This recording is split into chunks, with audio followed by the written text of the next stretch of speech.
Hi and welcome. My name is Ronnie Blakey and I'm a commentator on the World Surf League's Championship Tour. I was honoured to be asked to host this panel on behalf of WSL PURE, Surfers for Climate and the Climate Council. Today we'll be discussing the impact of climate change on our oceans and our oceans' health, how those things will affect our lives and the lives of future generations. What are the solutions and who are some of the organisations doing great work in this space? As a surfer and member of the coastal community, I'm aware of the fact that we are in the midst of a climate emergency, but have to admit, and I know there's lots of people like me, I'm less across the immediate threats to our ocean and coastal environment and what I can do to help.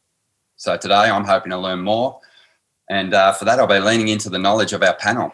Before I introduce them, I want to acknowledge the Gadigal people of the Eora Nation, the traditional custodians of the land I'm on, and give respect to elders past and present. I also want to recognise and give respect to the traditional custodians of the land that you are on, wherever you may be joining us. Okay, time to meet our panel. With me today, a WSL Championship Tour competitor and WSL PURE Ambassador, Buchan. From Surfers for Climate, we have co-founder Belinda Baggs, also joined by a competitive surfer turned free surfer, Indigenous artist Bain. From the Australian Marine Conservation Society, we have Marine Parks campaigner Dorey. And last but not least, Dr. Simon Bradshaw, the acting head of research at the Climate Council. All right, Ace, let's start with you. Australian world champion Barton Lynch was recently interviewed and asked if surfing was sport or art. He answered, "It's everything," and went on to say that the ocean is medicine. What does surfing and the ocean mean to you? Yeah, I actually saw that piece that Barton did, and it definitely struck a chord. You could see he was quite emotional, talking about his connection to the ocean. And I think for all of us as surfers, it is medicine. I know personally, for me, the ocean has helped kind of me keep an even keel when things get a little bit crazy, and having the ability to just be a part of something much bigger than yourself. Be out in Mother Nature, to be able to kind of wash things away by just riding a few simple little waves is an incredible feeling. And I think that connection, along with that connection comes a responsibility. I think as you get older, maybe through travel, you kind of gain perspective, and I think as well as potentially having children and thinking about what their life's going to be about, you start to think about what kind of role you can play to have a positive impact and give back to something that's, given you so much. And that's certainly, I guess, how I see, my role now in the later stages of my career. I think the more success that I can have, the more opportunity it brings for conversations like this and a chance for me to use my platform to have a positive impact, beyond myself and my own career. Definitely. Billy, can you remember the first wave you ever rode and the feeling that it gave you? I cannot. I think I was maybe 2 at Freshwater Beach. I think my dad pushed me into a wave, actually.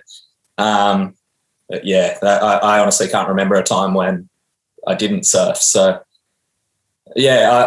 I'm assuming the experience has always stayed the same. It's always been a beautiful thing to do and a great way to spend your time. So, yeah.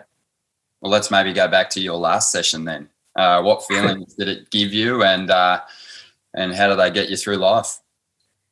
I was a bit crowded, actually, so I was a little frustrated. But look, it always changes. Sometimes it can be a bit like that. It can be a bit frustrating. Sometimes it can be awfully peaceful and meditative.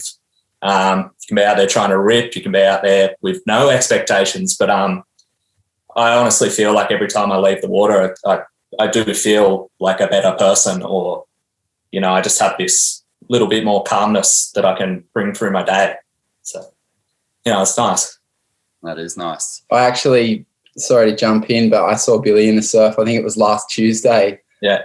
We had a magic little morning down at South Ave at, his home break. And Ron, I'm sure you would have been out there if you weren't working on the event that day. And it was just a magic little hour or two where it wasn't crowded. No one was frustrated. Everyone was getting waves. And yeah, I think they're those moments where you just kind of like look around and feel really grateful. And, you know, that's what surfing's all about, sharing kind of good energy with friends and, you know, being out in the open ocean.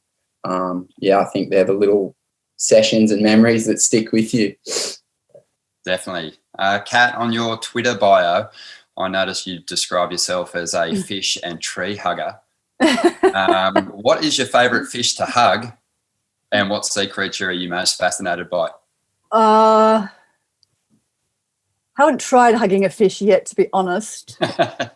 But yeah, usually I've been escorted around reefs by some pretty cool fish. But yeah, I'm a big fan of the octopus. Hugely fascinating creatures, very intelligent, totally weird, totally alien. But yeah, I have a long list of favourites depending on my day, but octopus usually hits first. But I've got my manta on today. The mantas are definitely one of my favourites. Oh, I like them both. Yeah. Simon, the best beach that you've ever been to? Oh, man. You know, I've been lucky to spend a bit of time in the Pacific in my work, and Fiji, which I'm sure we'll talk about. Beaches around the south of the main island of Fiji are very, very special to me. But I think, like, as Ace and Billy and Kat have said, I mean, having that connection to the ocean, and I'm a terrible surfer, by the way, but I do take to the ocean nonetheless for my sanity when working on climate change. And it's, it's just the most important grounding thing to have in life, and obviously something we're so passionate about protecting as well. So super excited to be part of this conversation today. Definitely. Belinda, you know, as surfers, we often recount our experiences in the ocean, good sessions, crazy waves, but we also are lucky enough to have pretty incredible encounters with marine life. What's an amazing situation you found yourself in with a marine creature? Wow. Well, there's so many. I remember surfing off the point at Noosa Heads out at Tea Tree, and always seeing the same turtle every single session, which was quite amazing.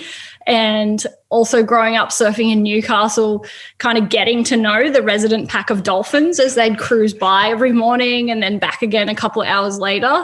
But probably the most incredible encounter I've ever had was in Scotland, where this seal was following me around for the whole session. I was out on a point break by myself. It was absolutely freezing, as you'd expect in Scotland, and I was feeling a little bit out of my comfort zone. And this seal just kept popping its head up with these giant eyes and looking at me, and it just brought this, you know, feeling of calmness, just to really like go, well, it's okay because we are part of nature, you know, like I'm out here right now with this seal riding waves together, really just as part of this amazing planet that we all live in. Definitely. Now tell us a bit about Surfers for Climate, how it came about and what the objectives of the charity are. Yeah, so I think just my whole surfing life has kind of continued this, as we all know as surfers, like deep connection to the ocean, and then ultimately like a care for it. And so Surfers for Climate was really just a bit of an evolution of that. I'd been working on a lot of environmental campaigns for quite a few years. I work deeply with Patagonia, and also dedicate a lot of my time to volunteering for other organizations. And I was seeing that there was a little bit of a gap in the climate conversation within surfing, especially with us being directly affected by it on a daily basis, and just so exposed to any changing elements that we incur out in the water. And so that kind of evolved into SFC, which our co-founder Johnny Abeg and I kind of kicked off. We've got a great array of volunteers who help us out, including Adrian and Billy, who are both here on this call. I guess to sum it up, we're a Sea Roots movement that's dedicated to positive climate action. So we really want to draw those links between the issues that are happening and the solutions that we can all take. Awesome. I think, Simon, this is probably a good opportunity for you to just give us a bit of background on what you've been working on, your research with the Climate Council, and And what are the immediate impacts? What are the kind of key impacts that we're facing as a group, the surfers? Sure, thanks, Ronnie. Before I do, congratulations, Bindi, on Surfers for Climate. It's an incredibly important initiative that we've been really excited to see and to learn about. It's really awesome.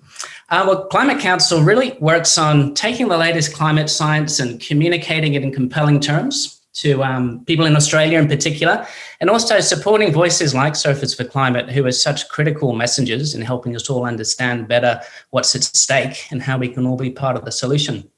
And so I'll talk very briefly about what this means for our oceans and for surfing, because it's really important to think of the climate crisis in terms of our oceans, which not only have so much at stake and are so impacted by climate change, but also is such an important part of the solution. And I know Kat's going to walk us through some of those. We did a report recently looking at the impacts of climate change on surfing, particularly, which was quite fascinating.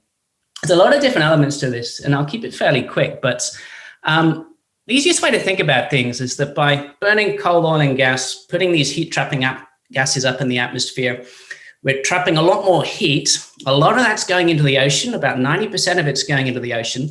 And that means the whole ocean atmosphere system is more energetic. It's hotter, but there's more energy in there. So you've got more energy for storms. When cyclones form, they're not necessarily forming more often, but they've immediately got more energy to draw on because you've got warmer sea surface, you've got more moisture, and so storms can easily become more intense and more destructive, and that can damage areas of coastline in a single strike. You've also got, compounding extreme weather events like those of us who live in New South Wales have seen a lot the last couple of years, where just one hit after another, we see our beaches eaten away. And then as the ocean chemistry changes, you've got everything happening to our reefs and kelp forests and mangroves, all these critically important ecosystems, some of which are part of what forms surf breaks themselves, of course, but also that damage to the health of our ocean, what that means for all of us, not just as surfers, but communities everywhere. The rising sea level, how that's changing surf breaks, but what that means much more profoundly for the communities that live in these surf spots that we love so much, for whom it can be a truly existential threat. So you put all this together, and climate, really affects every dimension of all our lives, but it absolutely affects the ways that surf breaks, when, how, and where. And of course, it affects the ocean that we all love so much in very deep and profound ways. We're going to unpack all of this more, I'm sure, Ronnie, but I'll leave it there for now. It's a lot. And sometimes I think for people, it's really overwhelming. But I think you're right. We will unpack it as we go. I think one of the obvious things is the visible destruction that we're witnessing during these major storm events. And Ace, we've seen that, and you've seen it in different parts of the world that you've traveled.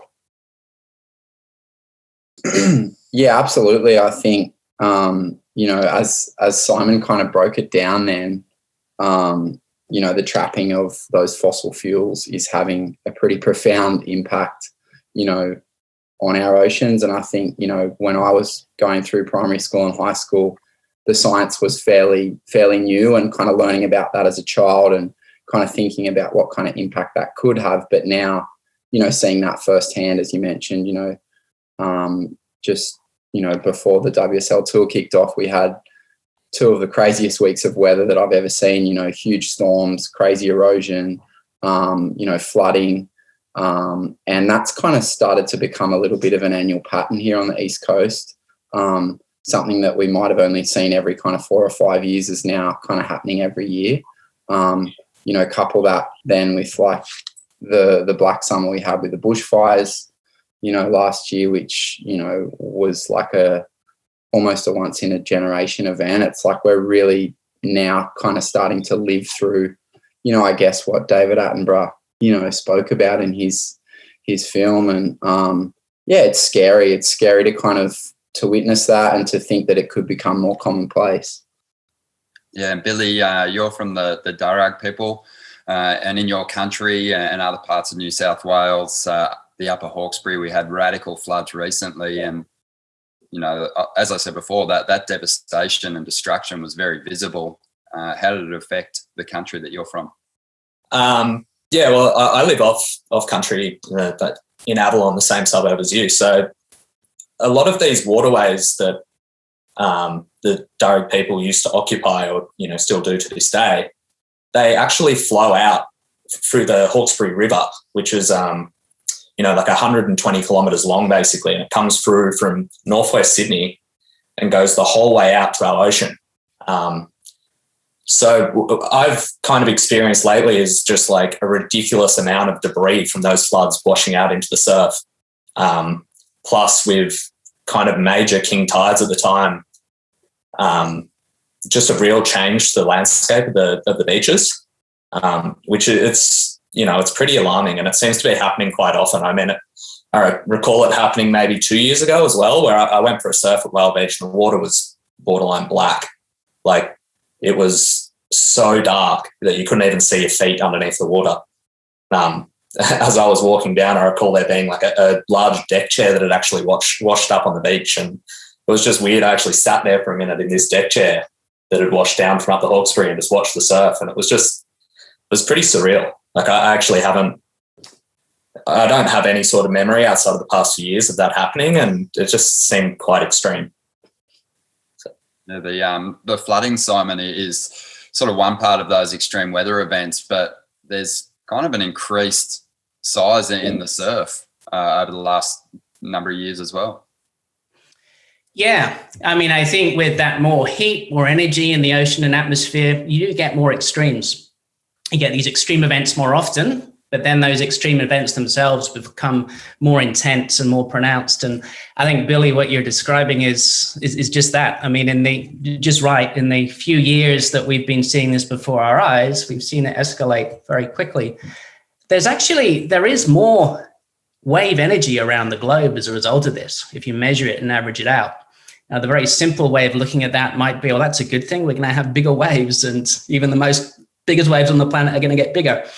But it's just not that simple, because not only do you have more energy, but it's getting moved around. So a lot of that's in the higher latitudes down in the Southern Ocean. And in fact, some of our most treasured surf breaks around the world, they're going to suffer. They're not going to get any benefit if there is any.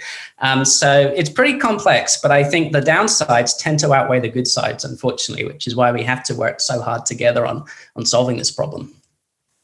There's obviously a very visible impact that we see on our coastlines from these major storm events. But, there's something else happening too in the Pacific Islands, and, no one's really speaking for the people there. And I guess the devastation to them and the rising sea levels is very serious. Tell us a little bit more about that. I think it's a very important thing to focus on straight away, because I think nowhere has more at stake from the climate crisis than the Pacific Island countries, who have actually, I think, been very determined and very effective in trying to hold the rest of the world to account, especially Australia, and, telling us how we've got to be part of the solution. But I think a lot of that determination comes from the fact it's really an existential threat, that rise in sea levels, and you already see it swallowing land and homes, especially in some of the atoll countries, Kiribati and Tuvalu, but even the more mountainous Pacific Island countries like Fiji still got big coastal populations that are seeing their land eroded away. But then you've got more intense cyclones, and then you've got shifting rainfall patterns, meaning some areas are running out of water as well. So certainly for us in Australia, climate change has become very, very real the last few years. And I think we're all very much aware this is happening in the present. It's not a future threat. But when you go to parts of the Pacific, as many as you have, it really hits you in the face, just how acute the challenge is, what it means for people's lives, their livelihoods, and ultimately their very homes, and the prospect of being forced off the land and seas they've lived on for many millennia. So I think there can be no stronger reason to really be determined about solving this than seeing what's happening here in our region, and essentially listen to those voices from the front lines of the climate crisis. Definitely. All this stuff is very apparent to everyone who lives by the coast. I think we all see the erosion, we all see the devastation. But Kat, below the surface, climate change is having a big impact on the health of our oceans as well. That's right. As Simon said, our oceans are absorbing a huge amount of the heat that is trapped by the carbon dioxide and other climate warming let's say that again, climate warming gases. And so anything that's living below the surface is going to be impacted.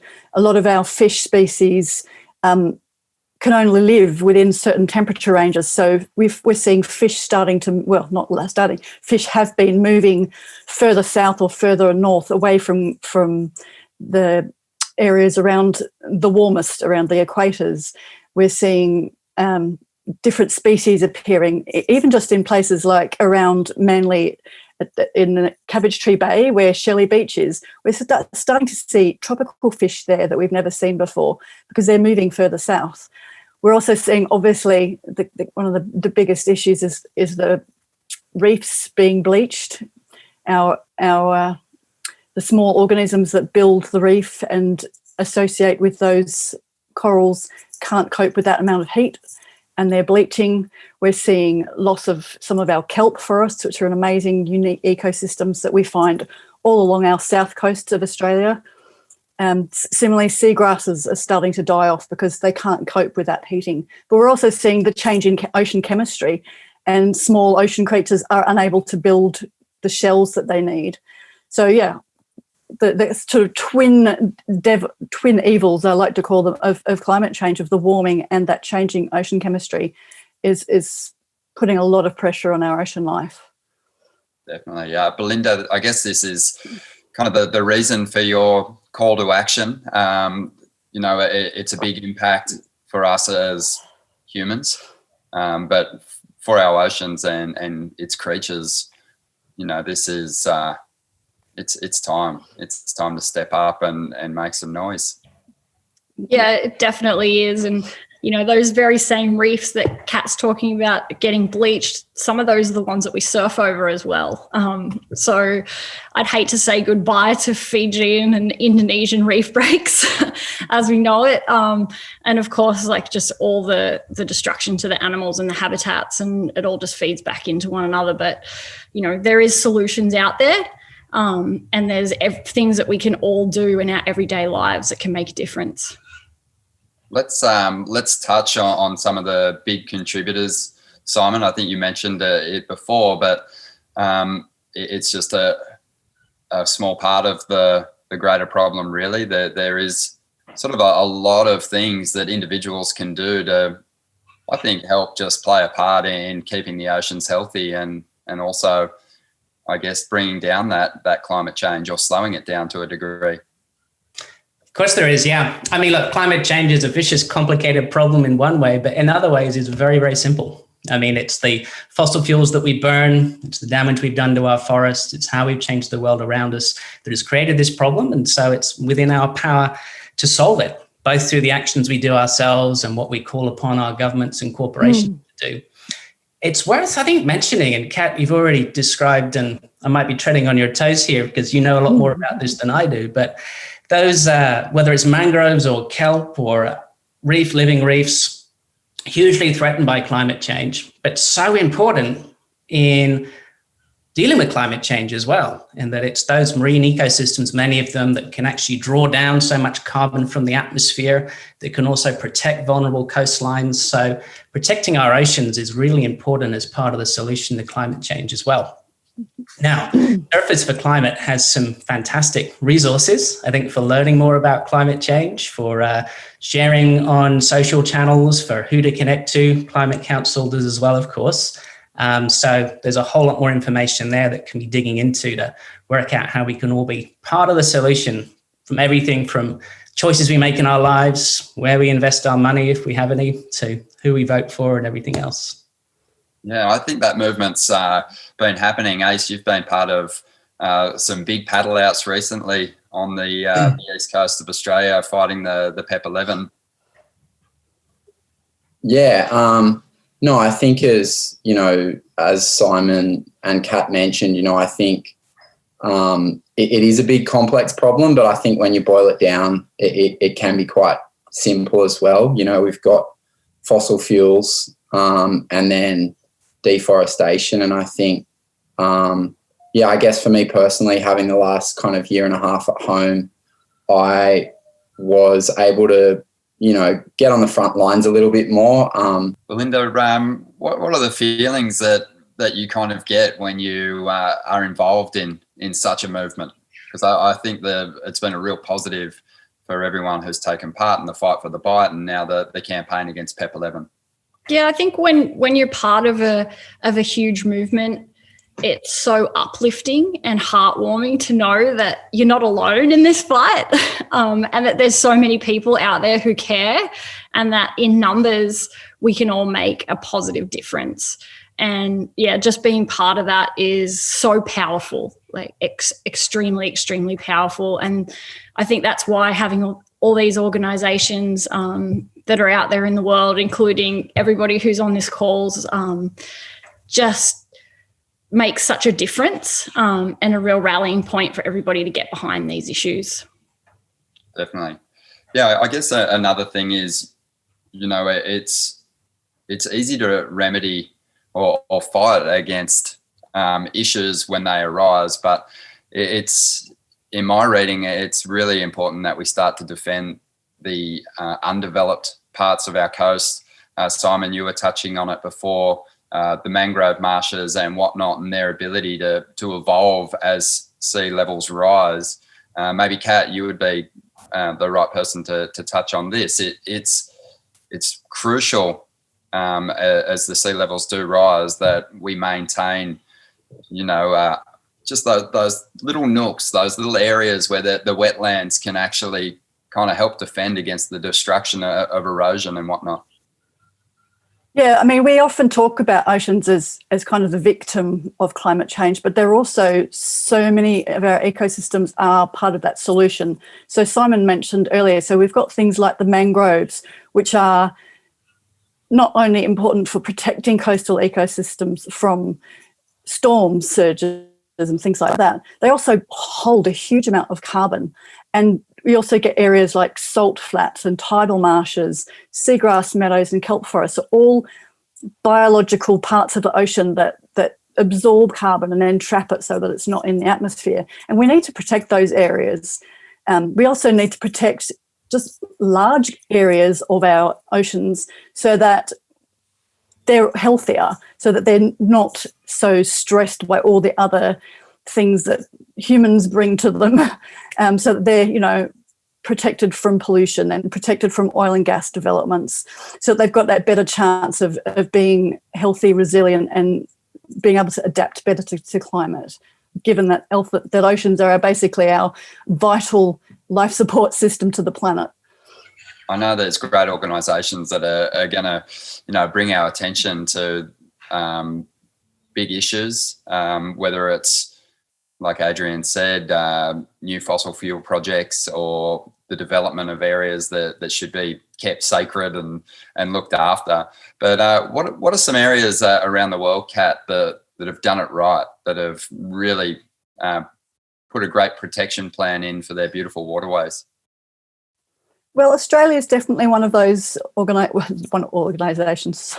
Australia is definitely one of those countries that is on the right path to doing a lot for oceans. Our governments just last week, believe it or not, the Morrison government just put aside $100 million to address oceans issues, and that's going to be around better managing marine parks, better managing fisheries, a whole range of different projects.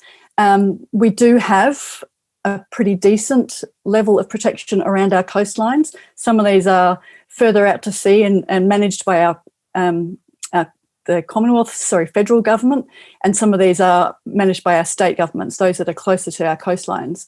And they need to be better managed. And we also, of course, need to manage the rest of the oceans. Just because we put some aside in marine parks doesn't mean that we can keep polluting, and we still need to manage the rest of our oceans in a way that's more responsible, more sustainable, and is going to provide life and livelihoods for humans and marine life for many years to come. Most definitely. Simon, I just wanted to circle back on some of the work that you've done in the Pacific. I just found it very interesting. There's obviously talk about how we're going to combat those rising sea levels and, people retreating away from the coast at some point. unfortunately for some of those Pacific islands, that's a real reality. And I guess just sort of addressing just the issues involved in that. You said it's, it's basically moving people away from their livelihoods, their culture, their food source in some respects. Who are some of the islands that are directly, going to be impacted from rising sea levels? So we mentioned the atoll countries, that's Kiribati, Tuvalu, Marshall Islands, where you've got really no land more than a couple of meters above sea level. I mean, they have really nowhere to go in the face of significant sea level rise.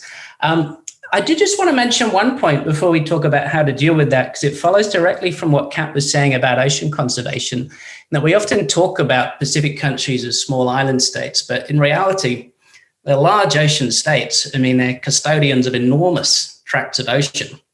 So are absolutely critical voices when it comes to climate change and ocean conservation, not just because of the vulnerability they have, but as the traditional custodians of a huge amount of the world's ocean. It's a bit of an aside, but I think something important.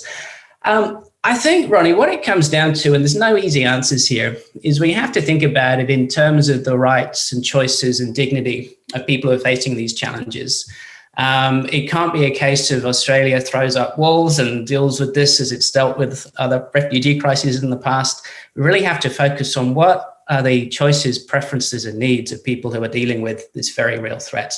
And when you talk to people in the Pacific, when you talk to people in the Torres Strait in Australia who have similar challenges, the number one thing you'll nearly always hear is we don't want to move. This is where we belong. This is our land and sea country. And so as a wealthy country like Australia, the first responsibility we have is to do everything we can to respect that wish. That means moving beyond fossil fuels much more quickly. It means helping fund the measures that can be taken to shore up communities, to build resilience in the face of these challenges. And then if people do have no choice but to move, then it's helping ensure that that can be done on their own terms with dignity, so they are able to migrate in a way where they can maintain a livelihood and a dignified life somewhere else. I think we have to think about it in very, very human terms like that respects the wishes of people who face those challenges. But fundamentally, it starts with tackling with the problem at its source and moving beyond coal, oil and gas, dealing with climate change. I'm going to shift it as a surfer selfishly to what is going to happen to the best waves in the world. And Simon, I'm going to let you kind of pick up the rope and give it a good pull on this one, because it is definitely an issue. There is entire communities and also economies built around world-class waves. And as the sea levels rise, they're inevitably going to change. There is a chance that we may see some new breaks, but nothing is guaranteed as the climate impacts the surfing world as we know it. Well, look, obviously, as the sea levels rise, that's going to change where, when, and how surf breaks, and especially those that are best at low tide would start to change very quickly. Kat mentioned the fact that living reef is often part of what trips waves, and some of our most treasured breaks are because of living reefs underneath them. Of course, as you mentioned, as some breaks change and disappear, other ones will appear. But then so much of our coastline has got seawalls, houses, other impenetrable barriers that you can't just keep moving back. You're going to hit a hard surface. And so I think it's very unlikely that the breaks that we lose are going to be compensated by a number of new ones appearing. Of course, they're going to change, but we are looking at losses from climate change in terms of surf breaks, but in terms of all sorts of other things we treasure as well. I think I don't want to leave just with that pessimistic note, though, because the flip side of this is that every action we take, every fraction of a degree of avoided warming, everything we do to keep fossil fuels in the ground, that's now going to be measured in lives and livelihoods protected, in ecosystems protected, in species saved, and in treasured surf breaks saved as well. So I think part of dealing with climate change is reckoning with some of those things that we've lost and are losing, but also using that to galvanize action and to really understand just how precious it is, what we have to protect and why it's so worth fighting for it. While we're on the subject, I just thought it would be interesting to know. You mentioned just changing storm activity globally. So I think as surfers, you know, we understand that the sea levels will be rising. Hopefully we can slow that down significantly. But there is no guarantee that we're going to be seeing the same kind of swell patterns along our coastlines that we've relied on for quality surf in our lifetime, is there? Oh, that's true. One example of this is the big swells, the big ocean storms we have in the Northwest Pacific that then generate the awesome surf down the California coast. Those storm systems are moving further north. In fact, generally, storm systems are moving polewards. So that means the swells are going to change direction. So rather than hitting the coast head on, they'll be moving more parallel to the coast. So that's going to change the character of some of those breaks in the near term, but also the shape of the coastline over time. So you're absolutely right. We're talking about increasing intensity of extreme weather events, but also swell patterns that, as you say, have remained largely unchanged for millennia, that were well known to Polynesian pioneers of surfing many generations ago through to today's World Surf League athletes. Those predictable patterns behind all the vagaries we see, those are actually shifting and quite rapidly, and in ways that we're just going to have to adapt to. Most definitely. Kat, just to get back onto the ocean environment for a moment. One thing that we didn't touch on, which we'll probably have to re-edit this into the conversation about PEP 11, but even though the PEP 11 at this point hasn't happened, the seismic testing that's going to be carried out if it does go ahead to basically work out if there is a gas supply there, that's potentially a very damaging process for the ocean environment, isn't it? That's right. So seismic testing is basically like huge sound waves that are pounded through the oceans. And so even at a basic level, you think of all those marine organisms, particularly things like the marine mammals that rely on sound, rely on echolocation to find where they are, to find their food and things. That's totally disturbed by things like seismic testing. But it's also it's like an air cannon, or it's hard to describe, but it basically, any marine life in the vicinity gets kind of pulverized. Like, it might not be visible on the outside, but internal damage to vital organs, and they can die. So there's just a raft of different things that are particularly unpleasant for marine life anywhere near seismic testing. And then, of course, once you start to put pipelines in and things like that, you've got all of the dredging that goes with it. You've got all of the machinery that's going into it, let alone, once the thing's set up and the potential for gas and oil leaks. So, yeah, every time I see these kind of offshore developments for oil and gas, I just instantly think, oh, dead marine life. It's tragic. And some of them, crazily, some of these are either going underneath existing marine protected areas or really close by. Like the big development that's happening, hopefully not going to happen, but that's going to happen off the Scarborough Reef. Some of these areas, they're tunneling underneath marine protected areas. It's just insane. And it'll be areas of development that some of our whale migrations go through. So they're definitely going to have an impact immediately, and then further on, through the production of more CO2. Kat, we've heard from Simon and the research that he's done in the Pacific Islands. From your perspective, what are some of the major challenges there?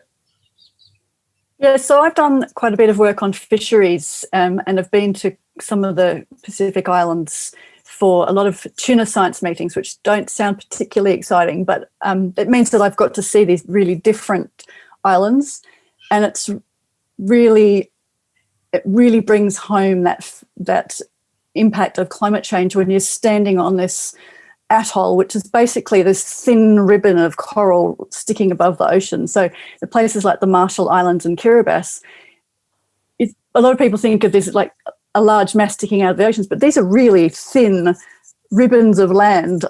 And on one part of the main island in the Marshalls, which is Maduro, there's like a single two lanes road, and on either side it drops away into the ocean. So you're standing at that point and you can really feel the ocean is all around you.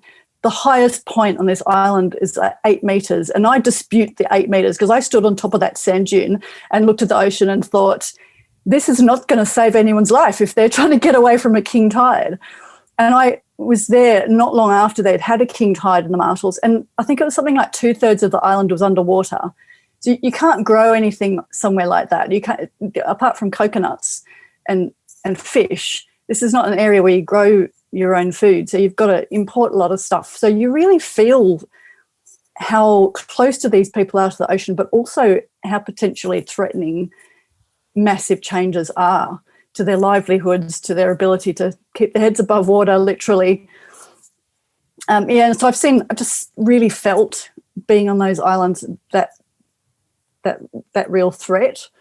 And, all of these people are relying very much on fisheries for survival. And if those fish move on, what do they do? Like if the tuna all decides that it has to go further north or further south, huge numbers of people are not going to have food to eat and livelihoods. So, what do they do about that? So, being on the land firsthand really made it very, very real, and a little terrifyingly real at times. I was quite glad to be staying in an apartment block that was quite a bit above the sea level. Most definitely. And it does come back to what you were saying about fish species seeking out their ultimate water temperature at different stages. So, but you also imagine if those fish can only move if their food's going to move with them. So, there's just so much you can move, and if your ecosystem doesn't kind of come with you, where do your fish go? It's a big issue. Most definitely. So, Ace, in your experience traveling the world, obviously visiting annually different locations, are you noticing a change in the conditions at all at certain locations?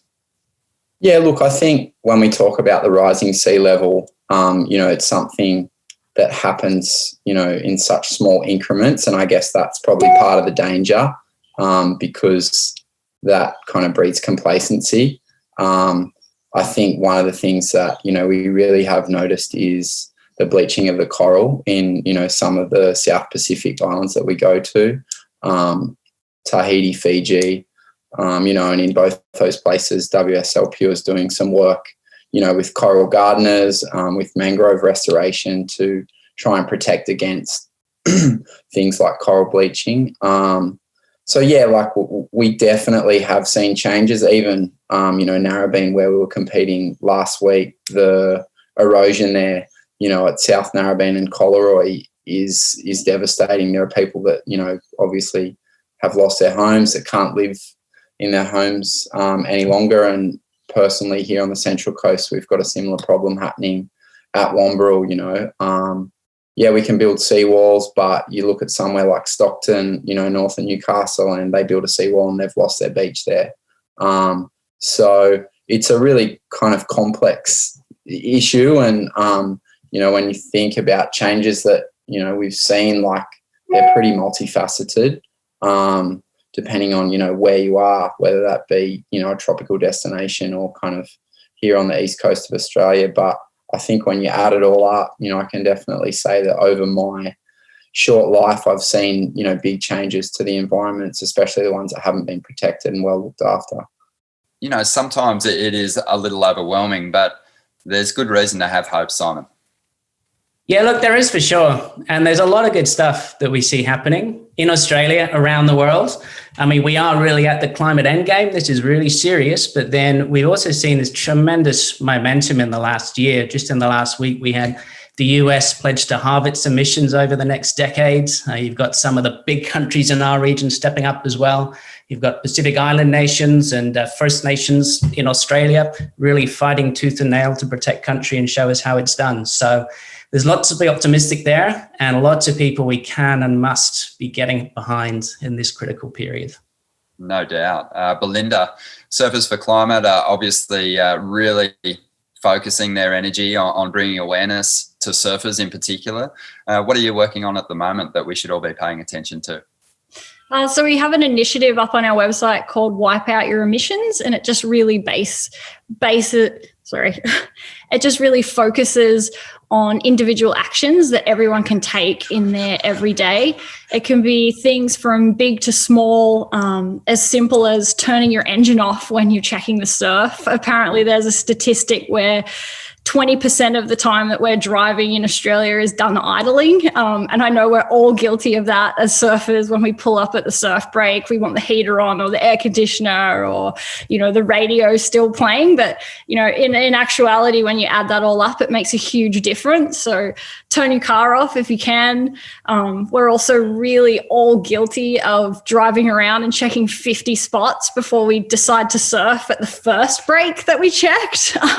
So just being cautious of how far that we're traveling for surf and waves, alongside our surf gear, making sure that we repair our boards, repair our clothing and our wetsuits. And when we do need to buy new gear, looking at those amazing sustainable options that are out there in all products that we need to surf with, from our boards, our wax, our wetsuits, because again, when you add all that up, it makes a huge difference. And then just in an everyday basis as well, like getting active in any type of climate or environmental ocean conservation campaign that's happening in your local area. Really listening to First Nations voices and learning about all the culture of the country and the land that you're on, as well as, the little things like trying to eat locally, choose a renewable energy supplier, and looking at where our money is invested as well, are all things that we can do to take part in the solutions. And you guys have some cheat sheets too on your website. We do. They're all up there with resources that should hopefully make this transition much easier. Oh, we're grateful to have Surfers for Climate doing such fantastic work. Billy, mate, for you, what are you focusing on individually at the moment in just limiting your own impact? It's all quite new to me, actually. Like, just taking on a role as an ambassador in Surfers for Climate. I feel like I'm learning every day. Like, even just being involved in this conversation, it's just, opened my eyes to so much stuff. And I really like the way that Surfers for Climate, and particularly even in this conversation that we're going about it, is that it is quite simple and achievable how we can, I suppose, limit our effect. But, just also understanding our place in the environment. There's quite an interesting perspective that, I like to kind of live by, and it is a First Nations perspective, and it's actually not, they don't see the land or the environment as being separate to themselves, but they see themselves as being of it. And I think as far as this whole, climate crisis goes, it's a really important way to look at things. And can actually be quite a beautiful way of connecting with nature as well. So, I'm just learning and, doing my best, really, like everyone else is, I suppose. That kind of First Nations perspective where you're really kind of treating yourself as being part of the land and, not what can we take from it, but what can we give back, I think so important. I think that can really frame the climate discussion in, such a different, and positive light. And I think definitely in Australia, as at least, it feels like such a shame that we're not tapping into that kind of First Nations wisdom and, the job that they did for tens of thousands of years looking after, Australia and what we've done in a couple of 100 years to send it backwards. It's like, why not kind of learn a little bit more about what they did and what can we do? Yeah. I feel like that could there's so much knowledge there, Yeah, absolutely. I love it. Yeah, I think we're all learning as we go. The Australian Marine Conservation Society, Kat, some big work that you guys have ahead of you. What are you focusing on at this stage? So we do everything to do with the oceans that helps to protect our oceans and keep them healthy. So if you think about it from we're looking at protecting large areas of the ocean, and I'd urge everybody to get involved in the conversations around getting more marine protected areas in place, because one of the things that makes them work is to get buy-in from local communities. When everybody in a local community works together to discuss and like weigh up all the different uses that people want of their coastal ecosystems, work together to find ways to agree what areas need protected and then to protect them together. So that's protecting our oceans. We also look at we also consider what we're putting into our oceans and what we're taking out of our oceans. So we work a lot in fisheries, trying to drive fisheries towards being much better managed. So thinking a lot more about taking less, wasting less, and not damaging the seabed when we do it, making sure that there is seafood and jobs for people into the future, and stop polluting the ocean. So we do some great work around plastics. We've got a lot of commitments from our states governments and our federal governments on reducing single-use plastics, but we all need to do a lot more to do that. So stop using those plastic bags, make sure those throwaway plastic cutlery, switch from that. And also, as we've mentioned, thinking about what we eat. So if you're eating seafood, start asking where it's from and how it's caught. We have a really great good fish guide that the Australian Marine Conservation Society updates every year, and that will tell you what seafood to buy, help you to make the right decisions. And just getting involved in all these initiatives, adding your voice to petitions, talking to your friends about them. A lot of this is about raising awareness and making people understand the issues, and also understand that there's a whole raft of solutions if we choose to do them. I love that. Just a directive to community involvement. And we can't wait to see the great work that you're doing continue. Ace, you've been doing a bit of work with We Are One Ocean. It's a big campaign with WSL PURE. You wrote a fantastic piece on the World Surf League's website. Just tell us a bit more about that movement. Yeah, I think, We Are One Ocean is about us, as an ocean-loving community, stepping up and really acting as custodians. What we're really asking for is for 30% of the ocean to be protected by 2030. And, we know from the science that would have a huge impact on the health of our ocean, and that, the health of the earth and of us as earthlings greatly depends on the health of the ocean. So we need to ensure that, the ocean is, given the best chance to thrive, not just to survive. I love it. Well, it's been awesome to have a chat with you all. Please get behind WSL PURE, Surfers for Climate, and follow the great work of the Climate Council. Cheers, everyone, and look forward to seeing you all again soon. Thank you. Cheers, Ronnie. Thanks, Ronnie. Thank you so much to our panel. It was an awesome learning experience for me. I hope everyone else got a lot from it. Make sure you follow Surfers for Climate. Check out the great work they're doing. WSL PURE, the AMCS, and of course the Climate Council as well. Thanks for watching.